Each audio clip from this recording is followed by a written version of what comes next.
Round of 32-তে বাদ হওয়ার জন্য ব্রাজিল বিশ্বকাপে আসেনি।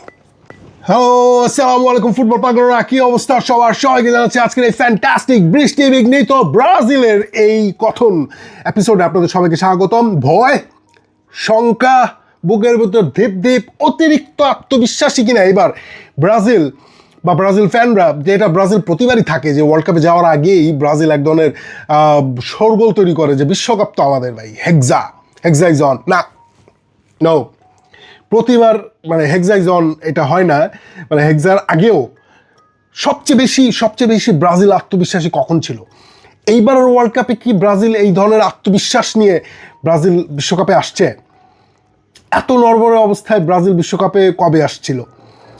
এত ভয় শঙ্কা, প্রতি ম্যাচেই আমরা এক ধরনের শঙ্কা নিয়ে থাকি। ইভেন হাইতি ম্যাচে আমরা, মানে আমি জানি না, অন্যদের কথা জানি না, যারা সবসময় ফুটবলকে ফলো করে না তাদের কথা জানি না, কিন্তু যারা আমরা সবসময় ব্রাজিলকে ফলো করি আমাদের ভেতর একটা শঙ্কা থাকেই। এইবারের বিশ্বকাপে সবসময় একটা শঙ্কা ছিল, একদম কোয়ালিফাইং রাউন্ড থেকে শুরু করে। আমরা তো প্রায় বাদই হয়ে যাইতে পারতাম কোয়ালিফাইং রাউন্ডে, মানে আমরা বিশ্বকাপে যাবো কিনা এইটা নিয়েও একটা শঙ্কা কার্লো আনচেলত্তি আসার আগ পর্যন্ত।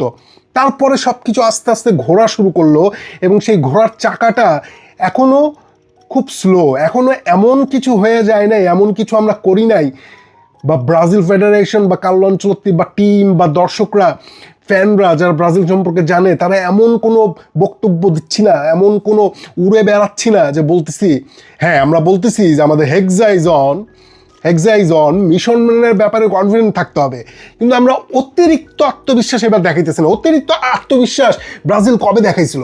গত বিশ্বকাপে ব্রাজিল দেখাইছিল। সবচেয়ে বেশি অতিরিক্ত আত্মবিশ্বাসের ঘটনা ব্রাজিল কবে ঘটাইছিল সেটা ইতিহাসে দেয়া আছে। মারাকানার ঘটনা ভাই, মারাকানার জন্ম হয়েছিল অতিরিক্ত আত্মবিশ্বাসের সেই ঘটনাকে প্রতিষ্ঠা লাভ করাইতে, স্ট্রাকচার দিতে, উদযাপন করতে। ব্রাজিল প্রথমবারের মতো বিশ্বকাপ জিতবে 1950 সালে, যখন মারাকানার জন্ম হয়েছে। সেই স্টেডিয়াম এত বড় করে তৈরি করা হয়েছে, যেটা আজ পর্যন্ত এত বড় স্টেডিয়াম হয় নাই, মারাকানার মতো স্টেডিয়াম। কেন হয়েছিল এই স্টেডিয়ামের জন্ম? কারণ ব্রাজিল এমন ফুটবল খেলতেছিল সেই বিশ্বকাপের আসার আগে। 7 ম্যাচে 46টা গোল দিয়ে ব্রাজিল বিশ্বকাপে আসছে। 7 ম্যাচে। এর আগে কোপা আমেরিকা রাখছিল হচ্ছে বিশ্বকাপের আগে, 50 বিশ্বকাপ, 49 কোপা আমেরিকা, 7 ম্যাচে 46 গোল, ফাইনালে প্যারাগুয়ের 7 গোল, গড়ে 6 গোল করে পড়তেছে, ফাইনালে একটা বেশি দিছে প্যারাগুয়ের 7টা। এরপরে আরেকটা টুর্নামেন্ট জাস্ট 1 মাস আগে নাকি 1 সপ্তাহ আগে সম্ভবত, উরুগুয়ের সাথে 3 ম্যাচের একটা সিরিজ। সেইখানে উরুগুয়ের 2-1 ম্যাচে, 1 ম্যাচ হারছে, 2 ম্যাচ জিতছে, উরুগুয়ে হারায়, তারপর তারা বিশ্বকাপে ঢুকছে। এত আত্মবিশ্বাস নিয়ে বিশ্বকাপে ঢুকছে যে সে তখন মারাকানা যখন উদ্বোধন হয় তখন বলছে এই স্টেডিয়াম করাই হয়েছে যে এখানে তোমরা হচ্ছে বিশ্ব চ্যাম্পিয়ন, ব্রাজিল হচ্ছে বিশ্ব চ্যাম্পিয়ন, এইখানে তারা সেলিব্রেট করবে। ওটা ছিল মঞ্চ। আপনি গ্রুপ স্টেজে মেক্সিকোর ম্যাচ উদ্বোধন করছে 4-0 গোলে, গ্রুপ চ্যাম্পিয়ন। সুইডেনরে 7টা গোল দিছে, স্পেনরে 6টা দিছে পরের ম্যাচে। তারপরে তারা ফাইনালে, মানে এমন সিস্টেম যে ড্র দরকার ছিল বিশ্বকাপটা জিততে, কিন্তু ব্রাজিল সেই বিশ্বকাপ জেতে নাই। বিশ্বকাপ জেতার আগে পত্রিকায় বিগ হেডলাইন যে তোমরাই বিশ্ব চ্যাম্পিয়ন। সারা ব্রাজিল কাঁপতেছিল তাদের এই খেলার রূপ দেখে। 7 ম্যাচে 46 গোল দিয়ে বিশ্বকাপে আসা এই অ্যাটাকারদের আটকাবে কে? তো এই আত্মবিশ্বাস তো অমূলক ছিল না। মারাকানার স্টেডিয়ামের জন্ম হয়ে গেছে এই আত্মবিশ্বাস থেকে। কিন্তু ব্রাজিল ফাইনালে টিকি উরুগুয়ে, নরবড় উরুগুয়ে, যেই উরুগুয়ে মানে ফাইনালে উঠছে ধুকে, যেই উরুগুয়ে বিশ্বকাপে আসার আগে উরুগুয়ের ভেতরে ছিল, উরুগুয়ের বেতন কাঠামো নিয়ে সেখানে বিদ্রোহ হয়ে গেছিল, যেই উরুগুয়ে মানে জাস্ট 1 মাস আগে ম্যানেজার চেঞ্জ করছে, নতুন ম্যানেজার আনছে বিশ্বকাপের 1 মাস আগে, সেই উরুগুয়ে বিশ্বকাপ ফাইনালে তাদের ব্রাজিলকে ব্রাজিল ড্র হলেই জিতে যেত, ব্রাজিলকে ড্র করতে দেয় নাই। মিরাকেল, 2-1 গোলে উরুগুয়ে জিতে গেল, ওয়ার্ল্ড কাপ জিতে গেল উরুগুয়ে। যেই পত্রিকায় লেখা হয়েছিল যে তোমরাই বিশ্ব চ্যাম্পিয়ন আগের দিন, সেই পত্রিকা উরুগুয়ের ক্যাপ্টেন কয়শো কপি যে কিনছে আমি জানি না, কিনা নিয়ে আইসা আপনার ড্রেসিং রুমে ওইটার উপর মুছছে ভাই, মুইতে দিছে, আগুন ধরায় দিছে। এই জেদ থেকে যখন ব্রাজিল ফাইনালও 1-0 গোলে আগে গেছিল উরুগুয়ের সাথে, ওই এক গোল দেওয়ার পরে দর্শক মানে মারাকানার অবস্থা দেখেন, এবং কত লক্ষ মানুষ, 2 লক্ষ মানুষ একসাথে খেলা থেকে আরও বেশি ওই দিন ছিল। গেটমেট তো ভেঙে গেছিলো ভাই ফাইনালে। কি রকম কাপনটা হয়ে গেছিল যখন ফাইনালে ব্রাজিল প্রথম গোলটা দিয়ে দিল উরুগুয়েরে।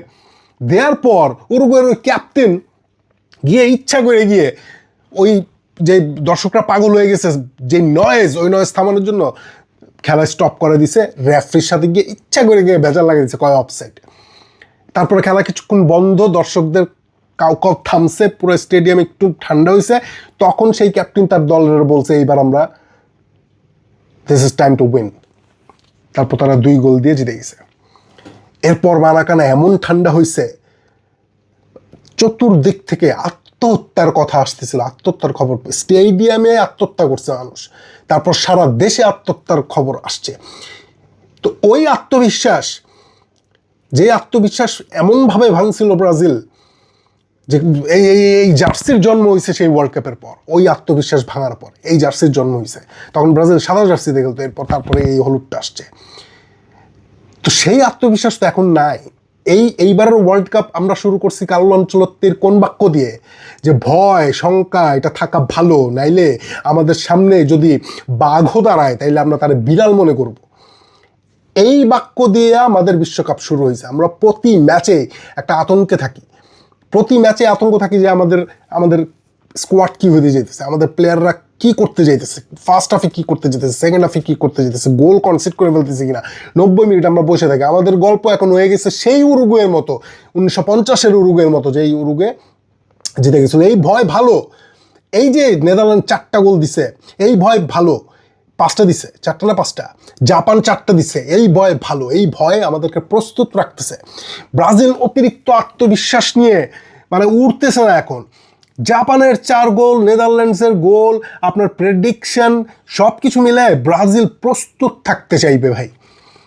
ব্রাজিল জানে তার শক্তি কতটুকু, এবং ব্রাজিল অপোজিশনকে বাঘ বলতেছে ভয় আমাদেরকে এমন জায়গায় নিয়ে যায় যে এখানে বাঘ সামনে দাঁড়াইলে বিড়াল মনে হয় না। অর্থাৎ অপোজিশনকে আপনি রেসপেক্ট দিতেছেন, এবং আপনার শক্তিমত্তা সম্পর্কে আপনি জানেন।